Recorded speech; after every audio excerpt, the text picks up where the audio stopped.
All right, let's go. What's good, Knicks Nation? Welcome to another Game of the Week preview. Of course, we have to get ready for this in-season tournament. And who better to help me break this thing down than Rohan Kati? You can go find him over at the Euro Step podcast, covering the Milwaukee Bucks. But before we get into asking Rohan how he's doing and breaking down this game, guys, you know what you got to do. You got to hit that thumbs up button for your boys. You got to share these links to all your family members and friends. And also, you got to support the channel by supporting our sponsor, Underdog Fantasy. Use that promo code KFTV to get up to a $100 match. All right, let's get ready for this game. It's tomorrow at 7:30 p.m. on TNT. Rohan, how are you feeling about tomorrow? You excited?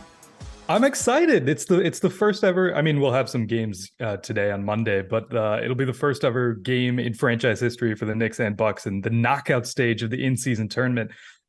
I'm one of the people who, when thinking about the in-season tournament, I know there's been a lot of discourse about, is it worth it? Is it going to be fun? I think it's fun. Like, why not try something? Why not have some fun? These games were going to happen anyway.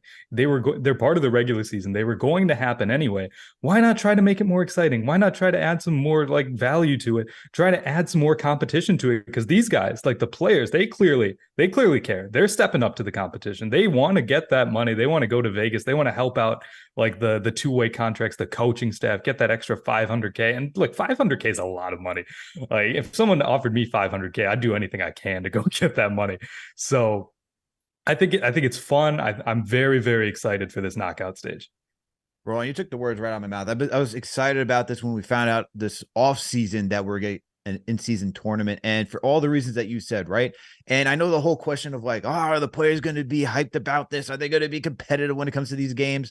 Look, you put anything on the line. These guys, there's egos. There's guys who want to like make sure they show that they're the best in the league. Look, LeBron's going to want to win this thing. You tell me he doesn't want to add another notch to his belt. LeBron's team is in there. Lakers are in there, right? You got Kevin Durant and the Phoenix Suns. And I think the cool thing about this is that this could be previews for playoff rounds, right? Playoff series where it could be Knicks Bucks, right? In the Eastern Conference playoffs. It could be Bucks Celtics, could be an Eastern Conference type playoff series as well. You could throw the Pacers in there too. And so I like these games because you get a little added edge, as you noted, right? For between all these teams. And it's going to be single game elimination. That's intriguing. You got to come with your A game. I like all that type of stuff. So I'm excited for tomorrow. And let's get into this conversation between the Knicks and the Bucks. But first, I got to ask you, how are you feeling about the Bucks this season? You guys got Damian Lillard, now Giannis Antetokounmpo, Chris Middleton's on the way back. How do you feel about your team up until this point? Overall, it's been a little bit of a roller coaster for the Milwaukee Bucks this season. You'll see them play. It's like the shock factor of just having Damian Lillard in not just a Portland Trailblazers uniform, but a Milwaukee Bucks uniform. Bucks fans have been dreaming for years and years and years about what's the perfect point guard to realistically pair with Giannis. You want someone who has massive shooting gravity. And it's like, theoretically, the best possible fit next to Giannis is Steph Curry. Sure. The second best is Damian Lillard, because not only are those two, like Steph and Dame, some of the greatest shooters to ever play the game of basketball, it's because of that shooting that they create that three-point shooting gravity, while you also have one of the most dominant rim finishers in the entire world on your team at the same time. So it's like, pick your poison if you're a defense. That's realistically what they're going to have to do. So coming into the season, it's more like, oh my God, this is actually happening. Damian Lillard's a Buck. Who cares about anything else? This is the best duo in the NBA. But then this season comes, and even during our own season preview, I warned the listeners. I was like, let's pump the brakes a little bit. Let's sort of think about how this is actually going to happen. They're not going to hit the ground running. I would be shocked if they did. There's going to be a lot of time that they need to take to figure things out, because not only are they trying to institute a brand new offense, they're instituting a brand new defense, and they have a brand new head coach, a first-time head coach in Adrian Griffin. So all of those factors together, you can't realistically expect everything to just coalesce right away. And that's sort of materialized on the court for the Bucks this season. We've seen a lot of up and down play. We haven't seen Giannis and Dame completely mesh yet. However, we do get glimpses of that, because this team, unfortunately, has played a lot of close games this year. And because of that, we've gotten to see this team operate in clutch time, and they are the best net rating by net rating clutch team in the NBA because they have Damian Lillard to go take over. Oh, by the way, you also have Giannis Antetokounmpo to take over. And against the Miami Heat in a game last week for the championship for Group B in the in-season tournament, you saw in that game when they closed out the Miami Heat, you had Giannis, you had Dame, you had Chris Middleton also coming into the mix, showcasing that, hey, by the way, in years past without Dame, I've been the guy who's sort of been the ball handler in these situations, these clutch time, big game situations. I'm here too. You have all three of these guys playing off of each other. So even though we haven't seen the best version of this entire team on the court yet, we have seen glimpses of it and it looks scary. So a long-winded way of answering your question is I'm intrigued by what I've seen by the Milwaukee Bucks this season. Does the defense scare you at all? Like, I know the offense, like, it's not clicking, but yet you have the Bucks that are still top rated when it comes to offensive rating in the NBA. They're currently fourth right now with a 118 offensive rating. But that defense, man, especially to start off the season, was awful. Dame's not known as a defender on the perimeter. Chris Middleton coming off of injuries, looking a little step slower, but still getting into rhythm. Obviously, you got that paint protection with Giannis Antetokounmpo and Brook Lopez, but that perimeter defense has been shaky. So what are your feelings on that? It's been like the rest of the season. It's been a little up and down. We started off this season, the Bucks were not playing a traditional drop defense, even though they had Brook Lopez. It took them around five or six games to be like, yeah, I think one of the players actually went to Adrian Griffin and was like, yeah, I need to listen to my guys. And Adrian Griffin said, yeah, we're going to play drop defense. The players want it. We're going to do it. We're going to get back to that. And immediately the Bucks defense started getting better. Now they're not like the defense they were. They're not a juggernaut defense that they have been in years past with Mike Budenholzer and Drew Holiday. They have not been that team yet. And because of, like you mentioned, Drew Holiday, the drop off between him and Damian Lillard on the defensive end is significant, to say the least. He's putting it nicely. Yes. It's you're not going to get that defense. This is a complete paradigm shift for this team, because this team, when they won the title back in 2021, it was based on just hard-nosed defense. We are going to outgrind you. We are going to get possession after possession. We are going to make you work. We're going to operate in the trenches here to get every single possession. That's not how this team can operate anymore. They have to be a team where they are an offense first. We have to outscore our opponent. And as long as we can keep like an average defense, that should be enough, because their offense should carry them. I am a little concerned about the defense. We'll talk about it in regards to this matchup, but you can always on whatever app you want to use for Underdog Fantasy for this podcast, we'll say that you can always bet on the opposing point guard over if they're playing the Milwaukee Bucks, because it hits. It hits consistently.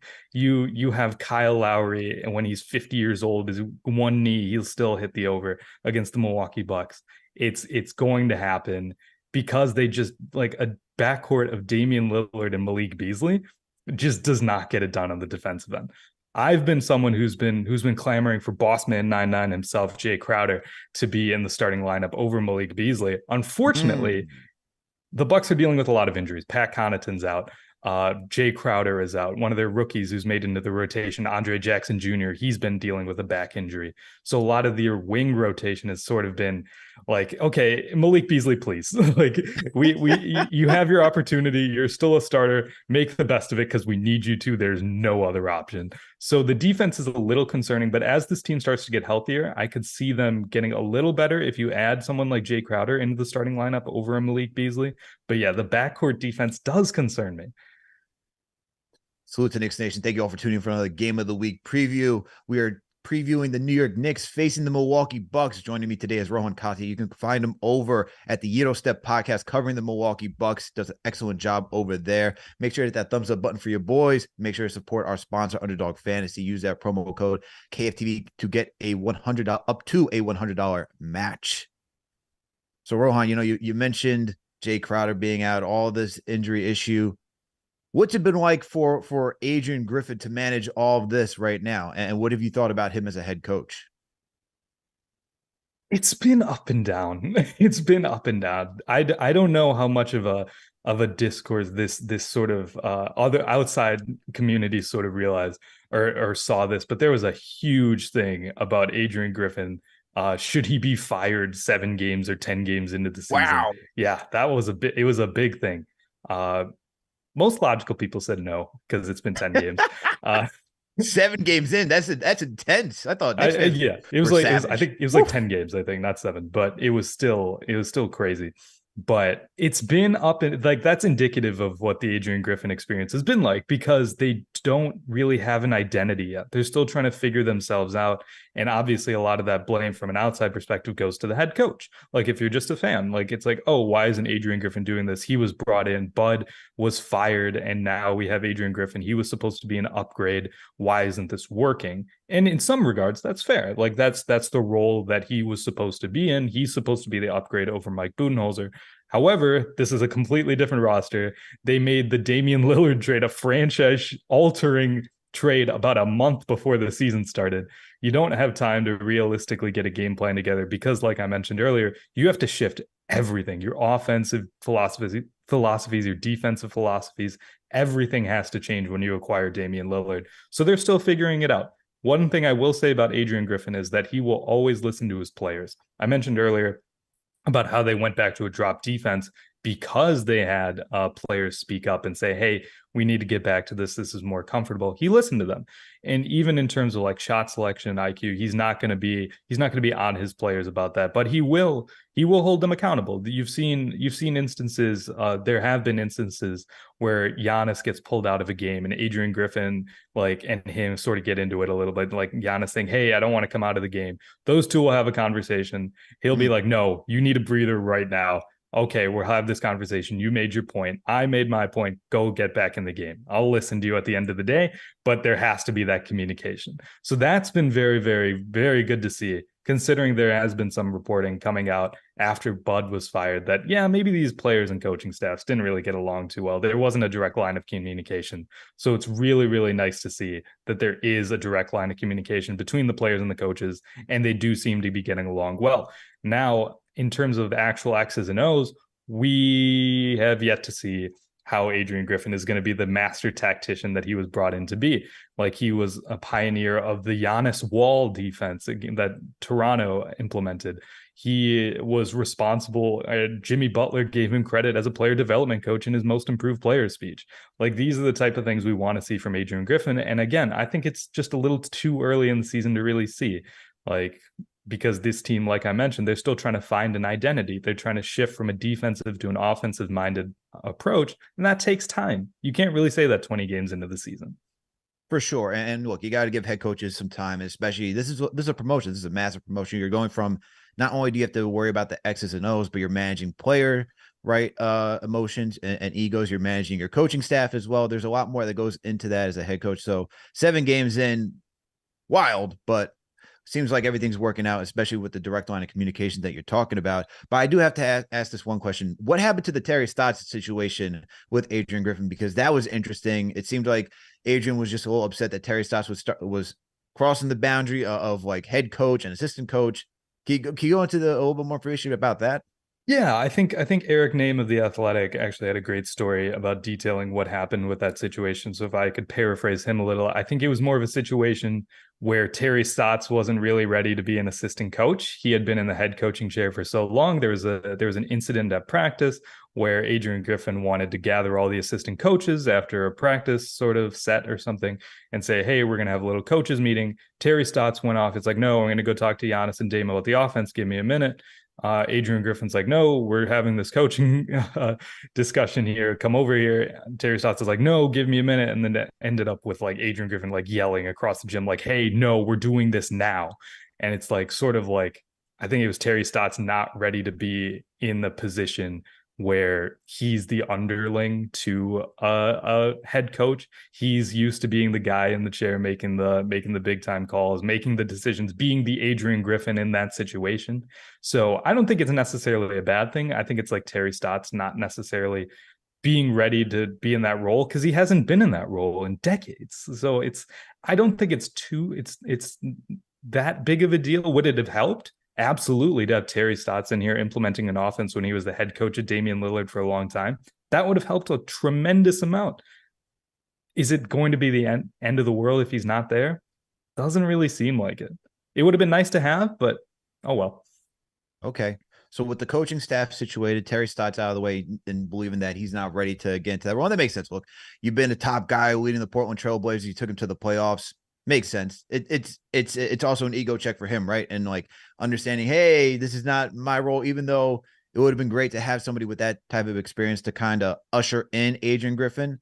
I get like how both parties weren't necessarily jiving and understanding. Like it's two different tracks. Both those guys were on, so totally understandable. But I got to ask this question: with everything going on in the Bucks for this season, do you see a trade happening by the trade deadline to improve this roster, especially on the defensive side? I do. I do. One thing about the general manager of the Bucks, John Horst, he will always try and get you a defensive minded forward at the trade deadline, whether it's an actual trade or a buyout guy. It's been Jay Crowder, it's been PJ Tucker, it's been who was that? Marvin Williams as a buyout guy in the past. So he will always make sure he's going to be active at the trade deadline. We have a little nickname for we call him Trader John because it's just There's he's Trader Danny, Trader John. Good God, can we get something more original than the Trader the Trader nickname? I agree. I don't like it, but it's just what it is. Like I have to go with it. I haven't thought of anything else, so I guess it's my fault. So unless I think about something better, I have to go with what other people are saying. But he will always make a move at the trade deadline. He will go and get someone. The problem with this is after including Grayson Allen in the Damian Lillard trade, they only have two sort of mid-sized salaries left, and that's Bobby Portis and Pat Connaughton.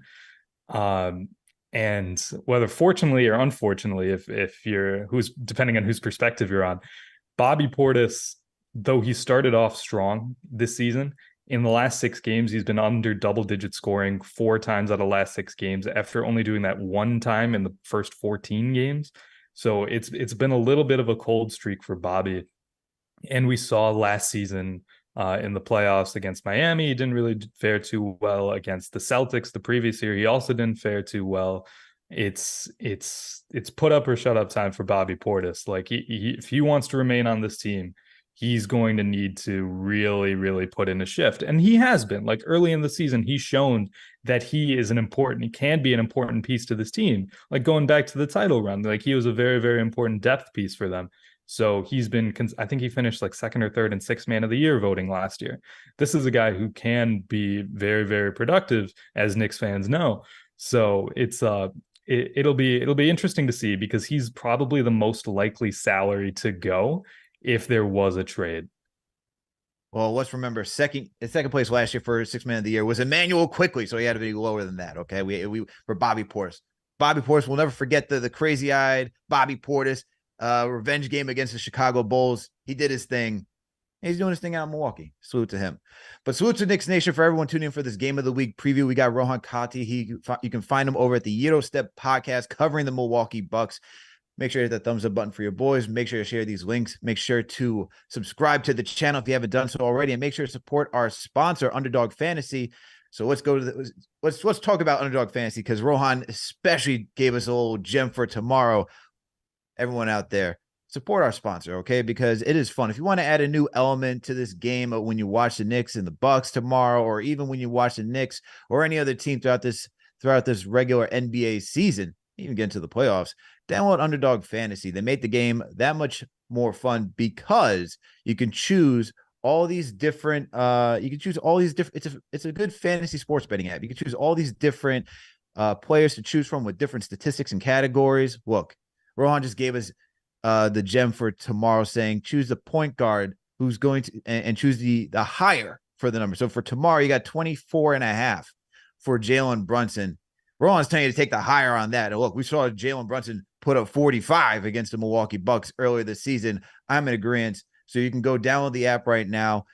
Choose Jalen Brunson because, as Rohan said, it's going to happen. It's going to be that type of way. You know, Damian Lillard's not guarding anybody, but you can also choose other statistical categories, okay? And you get some combinations. You could choose assists, rebounds. You got blocks and steals, personal fouls. You can make it interesting. Choose higher on all of that.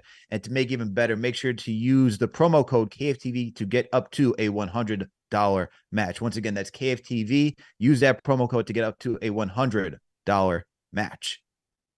All right. Just had to take care of business for a second. But let's get back to this game. Let's get into the matchup now, Rohan. Let's do the X's and O's. Let's talk about stats and everything. Before I give you the key players of this game who I'm looking at, I gotta bring up this for you and let me know your thoughts on this. There are 3 statistics that I was looking at yesterday for the Knicks where they outperform the Bucks. One of them is when it comes to second chance points. Knicks are 3rd in the league right now, averaging 16.3 points per game, with the Bucks who are 26 with 12.7. Another stat I got. Knicks are 5th when it comes to points scored off of turnovers, 18.7 per game, compared to the Bucks who are 29th, 14.1. Knicks are 13th in limiting opponents' fast break points to only 14.2, compared to the Bucks who are 25th to 15.4. Now, if anything that's telling me is that the Knicks got a good chance of controlling the glass, pushing out the pace, which they do like to do this season with Josh Hart, Emmanuel Quickly, and Dante DiVincenzo when we use that second unit. And doesn't seem like the Bucks are good when it comes to limiting those fast break points out in transition. So what do you think about those statistics I just gave you? How does that make you feel for tomorrow's game? It makes me think about the defense of the Milwaukee Bucks, and it makes me think about Brook Lopez, because when you think about a lot of like second chance points, the first stat you talked about, a lot of the times it's dealing with Brook Lopez, how is he going to fare boxing out offensive rebounding opportunities, how is he going to hold up in those situations. So I think a lot of that comes down to him utilizing his size. We like to use this thing on the Eurostep. We call it, like the Bucks like to weaponize their size, and with their massive front line of Giannis and Brook. The thing is, then the Knicks, also have a massive center in Mitchell Robinson, who's going to be like one of the key players in this matchup, in my opinion, because he is going to be the guy who's consistently given Brook Lopez trouble in the past. He's been a center, like one of the only centers you can be like, yeah, I'm also as big as you are. I might be bigger, I'm longer, I'm quicker than you. Deal with it. And Brook has had trouble with that. Like Mitchell Robinson's got him a lot of times on offensive boards, and this Knicks team, they play physical, they play big. So it's going to be important for the Bucks to also play physical, play big, but it's going to be difficult because they start a lot of guys who don't really do that this season. Damian Lillard, Malik Beasley, Chris Middleton, not the most physical guys. At least not anymore with Chris. I yearn for the days when Chris Middleton was a 3-and-D guy. There was an incident at the Bucks' old practice facility where he slipped on a wet spot, tore his hamstring, and he's never been the same since. Wow. They were playing in like a church or something. That was their old they shared the practice facility with some pastors. It was crazy. They immediately got a new practice facility, and it's beautiful, but unfortunately that incident happened. But Chris Middleton, not a defensive stalwart as he was back in the day.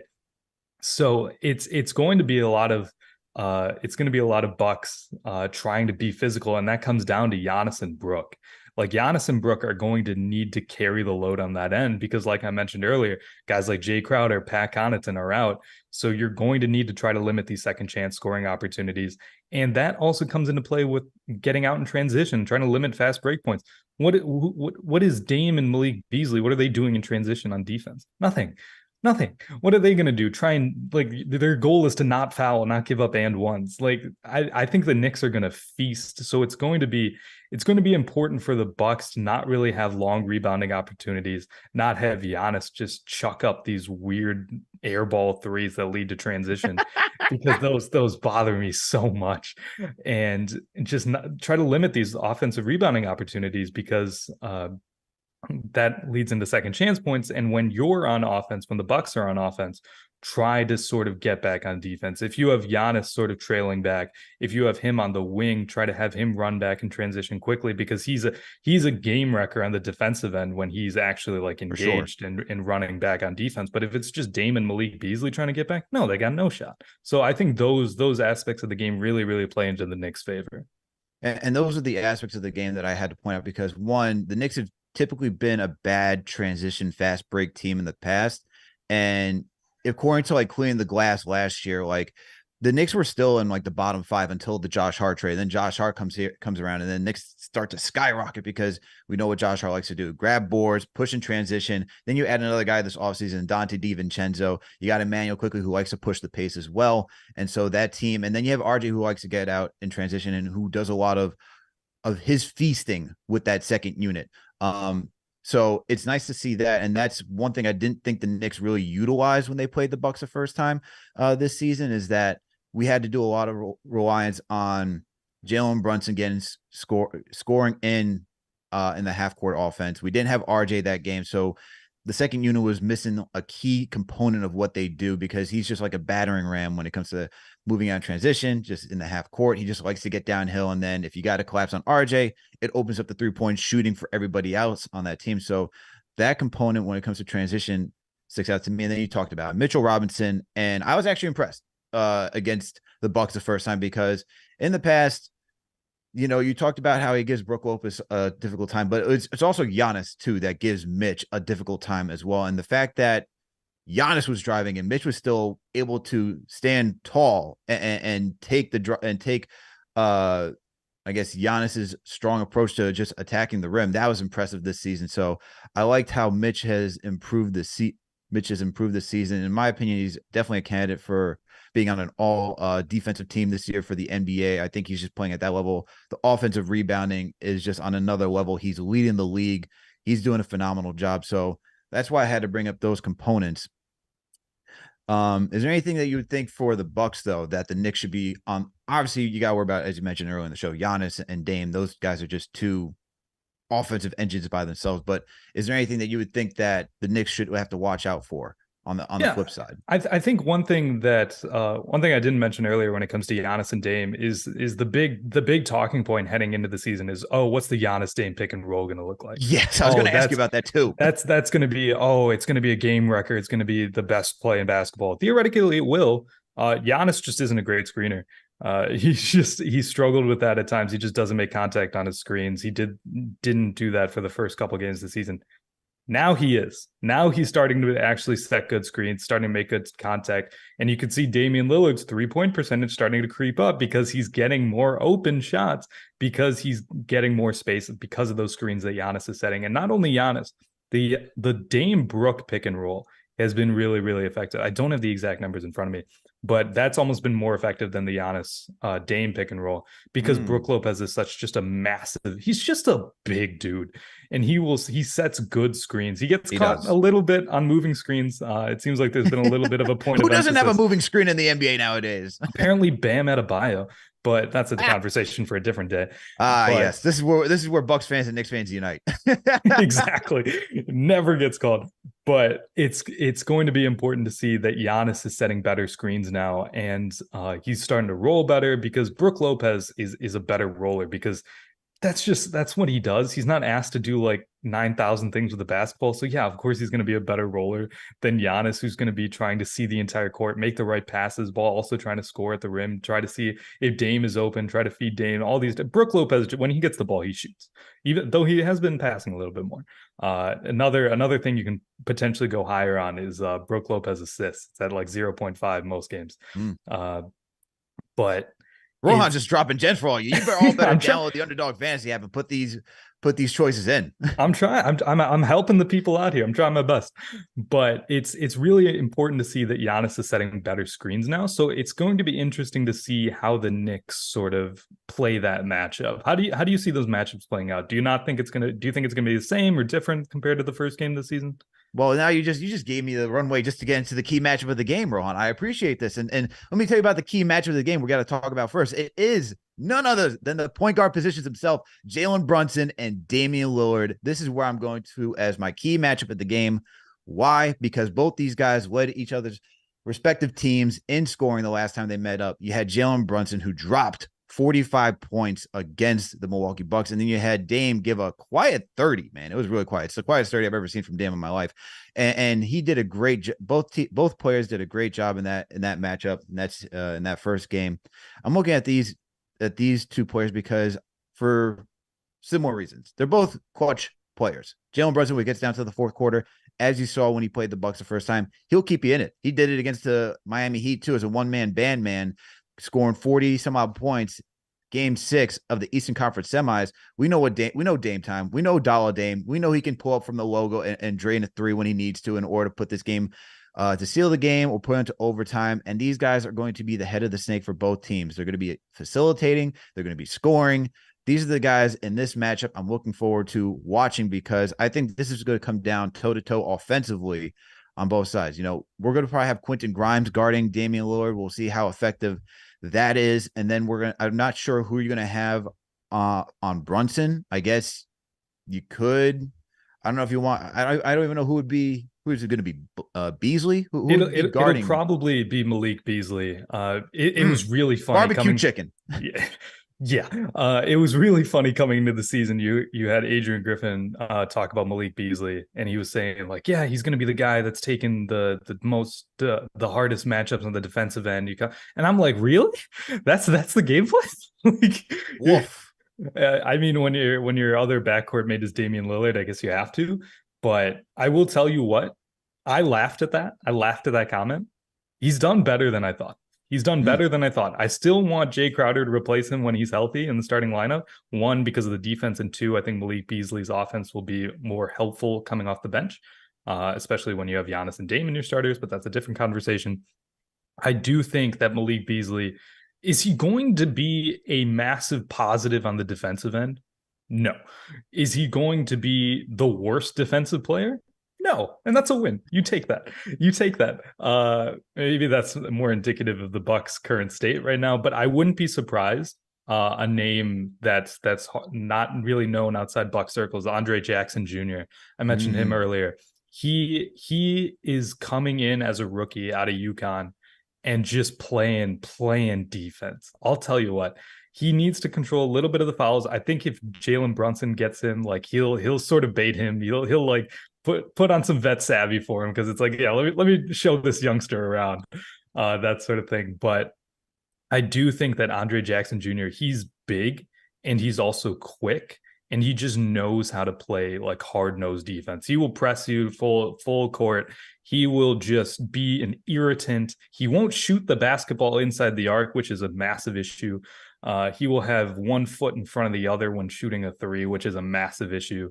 But I'll tell you what, he will play some solid defense for like 20 minutes a game. So if he is ready to go, he missed the last game due to a back tightness, back spasm, something like that. And he's questionable, I believe, for this matchup. But if he is ready to go, I would not be surprised to see Andre Jackson Jr. getting some run against Jalen Brunson, because the Bucks just desperately need some guard defense. Okay, that's interesting. Looking forward to that matchup. Some other matchups that I have that we got to go through is the Randall and Giannis matchup. I think that will be interesting because Randall didn't have a great outing first time this year, and he was trying to get into offensive rhythm. Now he's back in offensive rhythm. He's not. I hope he doesn't do what he did against the Bucks the first time, which is settle for poor mid-range jumpers, settling for a lot of threes. He took 9 threes that game, which he hasn't been great at shooting the three ball. I mean, he shot great his first All-NBA All-Star season. He shot, I think, close to 40%. Since then, it hasn't gotten close. Yes, last year he shot 34%. He's still working his way back up right now. It's over 30%, but he's not that lethal three-point shooter that he was a few seasons ago. Now I'm looking for him, and what he has done this season is get downhill, use his physicality, get his back to the basket, attract double teams, find his guys on the perimeter, find guys cutting. I think his facilitating has been much better this season, which something that I've been asking for of him since he's been a Knick is to improve his passing and looking for his teammates. He's doing that now. I hope he brings that mentality to this game, because we need him as much as we need Brunson in order to keep up. And then you know what you're going to get from Giannis. I'm just curious, like, defensively, is he going to be ready for that? Because Giannis can start at the top of the perimeter and just bully his way in. And Mitch, obviously the safety valve, but you have to give a little bit of resistance to. And maybe for Julius, that's starting to be more physical on the offensive side first, and then starting to see if you can, wear Giannis down a little bit when it comes to him getting on the offensive side. What do you think about that matchup? I think it's going to be interesting. Correct me if I'm wrong, but I know that Julius Randle, when it just comes to like massive teams, I mean, not necessarily the Cavs, because I wouldn't consider them a massive team. I'd consider them a long team. They're They're a kind long of, team and they're more of a finesse team. They're not really physical. Like you think about no. Giannis, they think about Brook. Those guys can get physical. Yeah. So it's not necessarily like a tall front court. It's like a strong front court. I think last year's first round series, Knicks Cavs really showed that it's not the length that matters, it's the strength that matters. Mm-hmm. And I think the Bucks have the length and the strength, which is why Julius Randle has sort of had a bit of troubles against the Bucks in the past. But likewise for Giannis, like we've seen that um like in that last game, what do you have, 22 points or something, which is like way below average for Giannis in his career. But Yes. one thing that we have to keep an eye on is Brook Lopez. I mentioned him on the defensive side earlier. On the offensive end, Brook Lopez has probably been their third best player this season for the Milwaukee Bucks. It hasn't been Chris as he works his way back. It's been Brook Lopez. Brook Lopez has been dominant. He tied his career high with like 13 years later, 39 points like 2 weeks ago. It was crazy. Um, he's been more and more involved in this Bucks offense, and it'll be interesting to see how either that's a strength for the Bucks or if that's limiting for the Bucks. Because if Giannis commands those doubles, if he gets past Julius Randle, draws the help from Mitchell Robinson, can Brook Lopez be an outlet for it? Or are they going to feed Brook Lopez too much and then he kind of gets swallowed up by Mitchell Robinson? It's going to be interesting to see how they use Brook Lopez in this matchup, whether he's going to be a focal point of the offense or whether he's going to be a release valve. If he's a release valve, I think he can be very, very, very effective, because if Mitchell Robinson is drawn out, then you just get Brook Lopez against anyone not Mitchell Robinson is just smaller than Brook Lopez.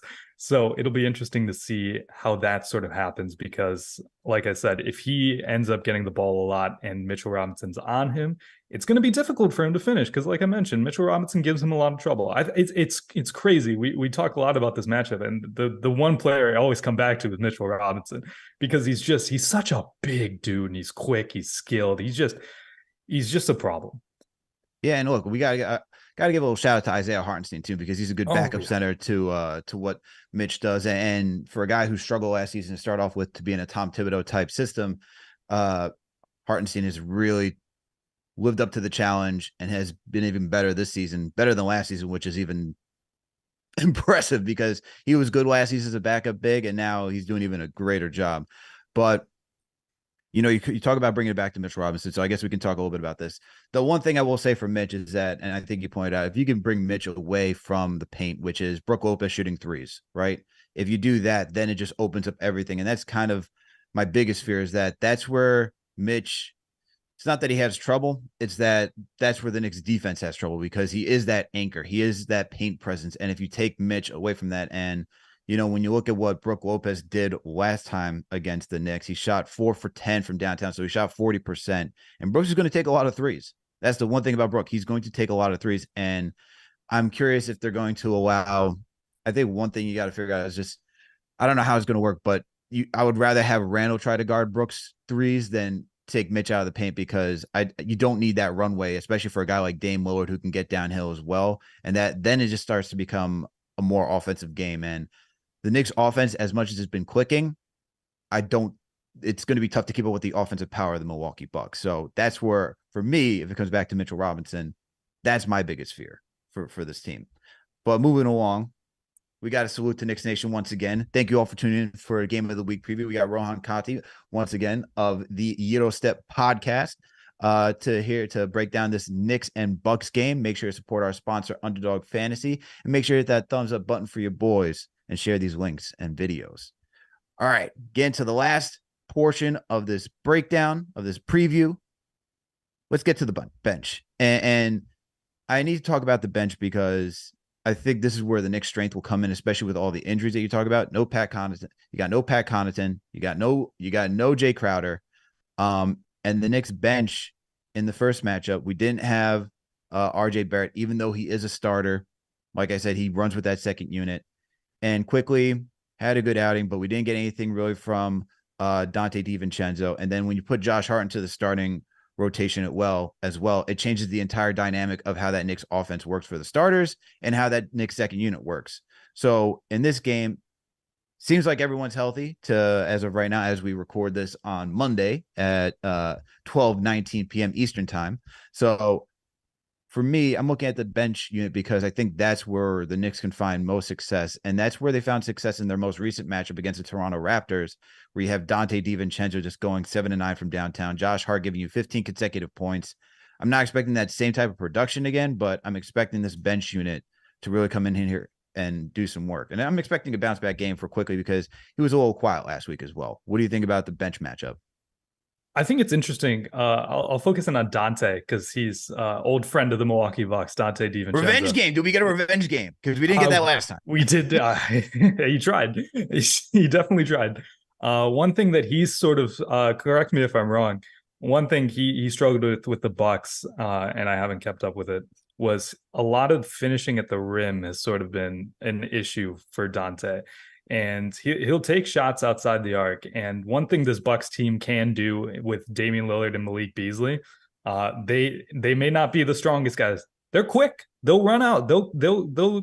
Uh, they'll go catch up to shooters on the perimeter, run them off the perimeter. So if you force him to sort of get into the paint, is that still an issue for Dante?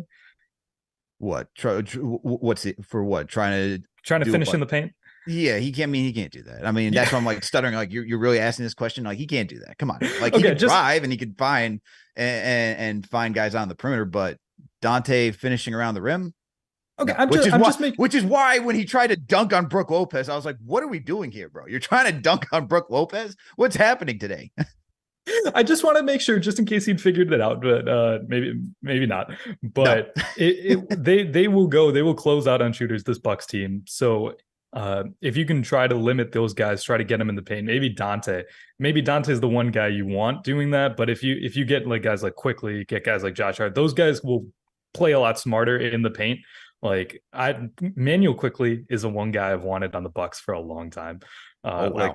And it's like not a long time because it's not like been a long time, but for the last like 2 years. But he's a guy who really, really impresses me with his decision making and sort of his ability to like operate inside the perimeter. So if he's a guy who can go out there and sort of give the Bucks trouble in that mid-range area, because with the Bucks playing drop defense again, it's the same sort of issues that they've had in years past. Even if you have a guy like Drew Holiday, you're still going to give up a lot of floaters. You're going to give a lot of mid-range shots because you're playing drop defense, because Brook Lopez is sagging towards the rim. So if the Knicks bench, like their bench unit is sort of poised to take advantage of that, I could see them giving a lot of trouble to the Bucks. Okay. And Quick's decision-making has gotten better over the years. He still hasn't seen so much this season as last year where he'll just randomly pull up for three. And I'm like, we could have set up an offensive set. Sometimes the 2-for-1s that he likes to do, I'm like, not really what I'm feeling right now, especially when you got a defender just closing out on you. But Quick has gotten better this year. His playmaking's definitely improved. It's nice to hear that somebody appreciates Emmanuel Quickly, because we have a division in this fan base about how great Quickly is and how much we should appreciate him and all that type of stuff. So we'll see, man. And look, he didn't get an extension this year. He's going to be a restricted free agent. We'll see what happens, but love Quickly on this team, man. He's just a gamer, and you can't change it. Every time he's on the court, he's just a positive. Defensively, offensively, I like what he does. My biggest thing next for the bench is like, who's stopping Bobby Portis? And Bobby Portis. That's the answer. Yeah, Bobby. Yes, Bobby Portis will stop Bobby Portis. I mean, he didn't have a great game against the Knicks. He went 2 of 10 for the last time. But the thing is that you talk about the matchup for the Bucks and the Knicks, and it's you got the height, you got the strength, and that's, I mean, Bobby Portis adds that because he's coming off the bench. We don't have a true 4. We have Josh Hart playing the 4 right now for us. So defensively, that's going to be an issue because height advantage, just shooting over somebody.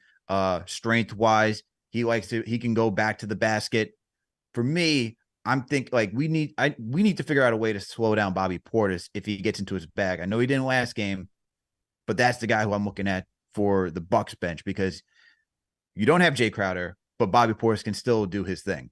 Yeah, for sure. Bobby Portis, like for all I've talked about it, he's still a bucket getter in the simplest sense. Like he will go out there, he will get those face up jumpers, but he'll also do a little post rig back to the basket. He likes to catch on the baseline, sort of size up his opponent, and then either post up, just sort of take a face up jumper. One thing that's really sort of troubled him is like just getting those quick doubles when he gets on the baseline, because you essentially have two extra defenders in both sidelines if he's catching it sort of in the corner on the baseline.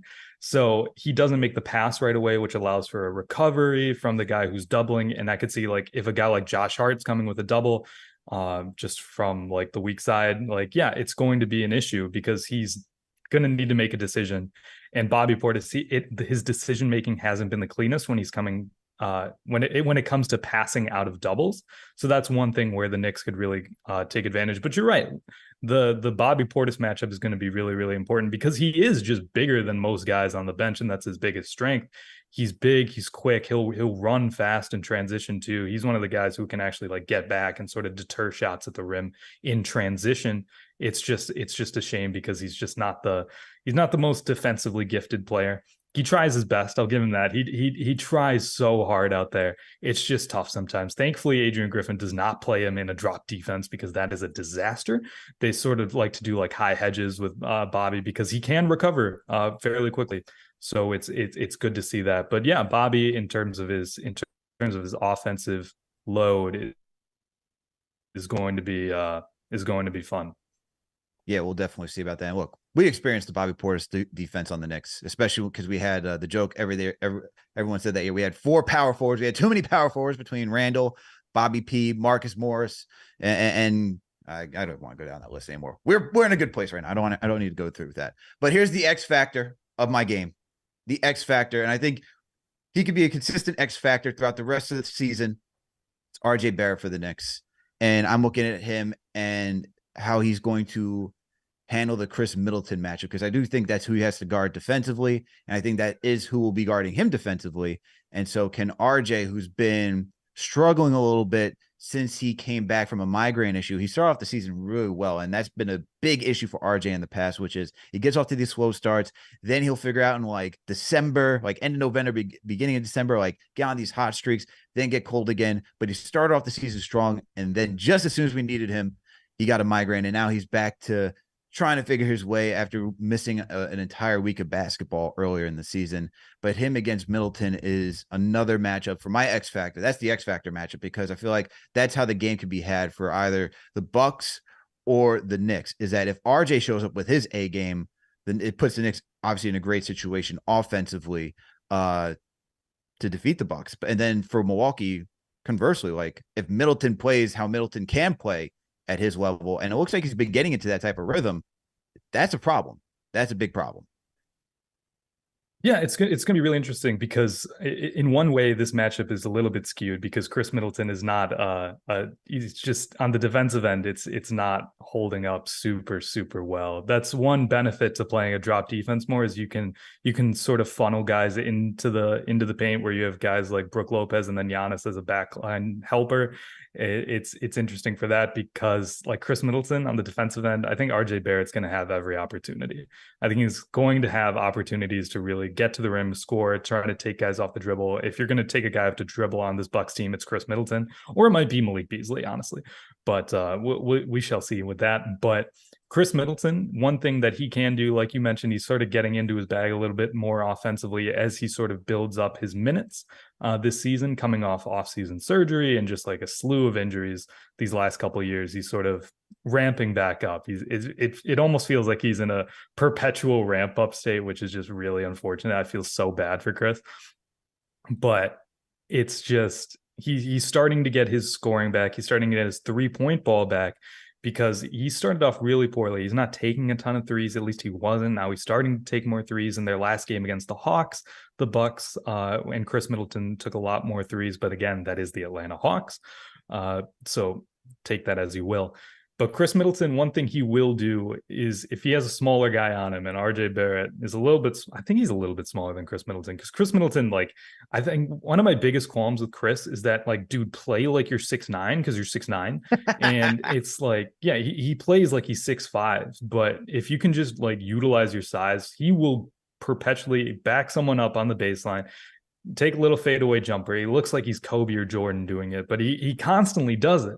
We used to joke on Bucks Twitter. We used to call it the tough. We used to call Chris the tough shot express because he would always take like these crazy tough shots. But that's just how he's built his career.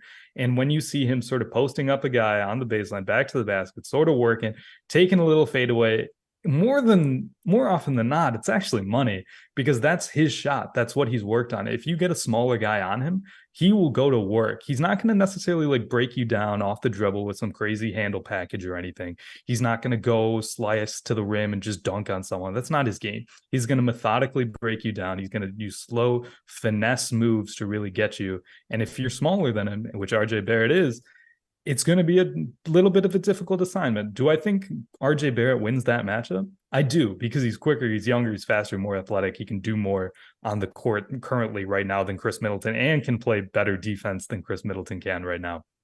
But I do think you're right. I do think that's an important matchup, because if it's a wash in terms of like, oh, RJ's going off and Chris is going off, I think that's a win, because I consider Chris to be sort of the canary in the coal mine for this Bucks offense. If Chris is not doing well, that's a signal that this Bucks offense is not operating at a high level. Because if defenders are going at Giannis and then recovering to Dame, the one guy who's like going to be left wide open is Chris Middleton. And if Chris Middleton cannot be converting in those matchups, that's a sign that the Bucks offense isn't doing very well. But if it is a wash and Chris is doing well and RJ is doing well, I think that's a win for the Bucks, because it means the Bucks offense is operating on all cylinders, which is just unstoppable. For sure. And then the last thing I'll say is like for RJ, like I think the biggest thing for him is like not getting those blinders on. And I think Chris, as an underrated defender as he has been, even when he was at fully healthy, is that he knows how to like kind of lull guys into making mistakes. Like he's not going to overpower you, but he's very savvy enough. And that's something I've liked about Middleton. I liked his offensive game, like when he was like back in his prime, I'll say now. And he also had this way of just like lulling opponents into making mistakes. That's something that I always respected about Middleton. But yeah, man, Rohan, I appreciate you coming on and helping break down this game. I want to know what your thoughts on how this game's gonna pan out. Are we gonna get down to the crunch time, clutch minutes from both these teams? Because Dame, you already mentioned the clutch shots, clutch shooting from this team earlier in the show, and then Brunson likes to do Brunson things when it gets down to 2 minutes or within that 5-minute span. How do you think this all plays out? I think it's going to be a close game. I think it's going to be a close game again. I mean, last time, correct me if I'm wrong, I believe the Bucks had a big lead. New York sort of climbed its way back into that game. Jalen Brunson, like you mentioned, 45 points. It's going to be a fun matchup. Let me tell you what, like these matchups are fun. We're going to get Celtics Pacers tonight. That's going to be fun. But Bucks, I think the Eastern Conference IST matchups are really, really, really fun. And like you mentioned at the top, potentially playoff previews. But I think it's going to be close. If it's a close game, I do give the edge to the Bucks, because they have, I believe, 2 of the top 4 fourth quarter scorers in the league in Giannis and Dame. And they have those closers. But I honestly wouldn't be shocked if it comes down to a close game and the Knicks sort of bully their way into position. I lean Bucks. I'll say, if you want me to make an actual prediction, I'll say Knicks and Bucks. I'll say this game ends Bucks by 3. I'll say it's really close. Sounds about right. I think it's going to be really close. It sounds about right. I mean, every time the Knicks and the Bucks face off, even in years past, it always is a close game. I'm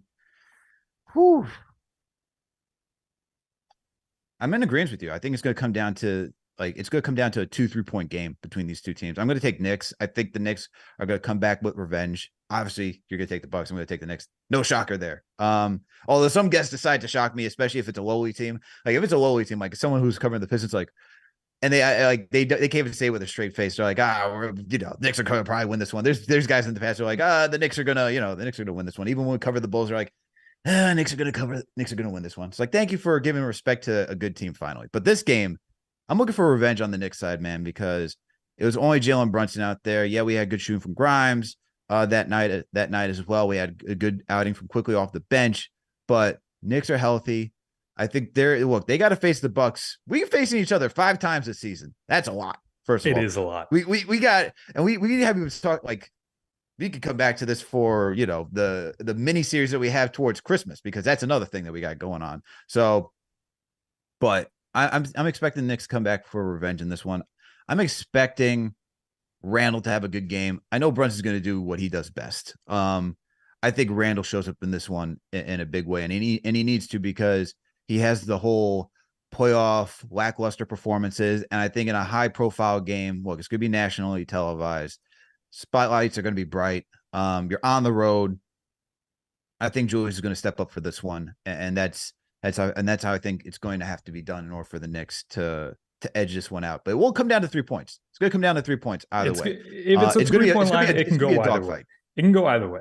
Like, yeah. I wouldn't be shocked if it was Knicks by 3. Like, it wouldn't surprise me in the slightest. For sure. But Rohan, appreciate you for coming on the show. Please let our listeners know where they can find you if you got anything up and coming that we should be on the lookout for. Yeah, you can find us on the Eurostep podcast. Check out all of our stuff at gspn.info website. Will lead you to everything. But yeah, we'll have a bunch of things covered for the in-season tournament. Let's say if the Bucks do lose this matchup, it doesn't matter. But if they do win, we'll have previews, post-game pods for every game for the in-season tournament. We're treating this like we do the playoffs. So we do that for the playoffs. We'll do that for the in-season tournament. Hopefully, I'm probably saying this to the wrong crowd, but hopefully we don't stop here. But I wouldn't be shocked if the Knicks did win this game. It'll be fun for sure. But yeah, Eurostep Podcast, Eurostep Podcast Network. Find all our stuff at gspn.info. And thank you for having me. Truly. Of course, Rohan. Appreciate you for coming through and helping me preview this game and giving us all the intel on the Milwaukee Bucks. And KFTV, Knicks Nation, you all know what to do. Make sure to hit that thumbs up button for your boys. Make sure to share these links. Make sure to support the channel. If you haven't subscribed, make sure to subscribe already.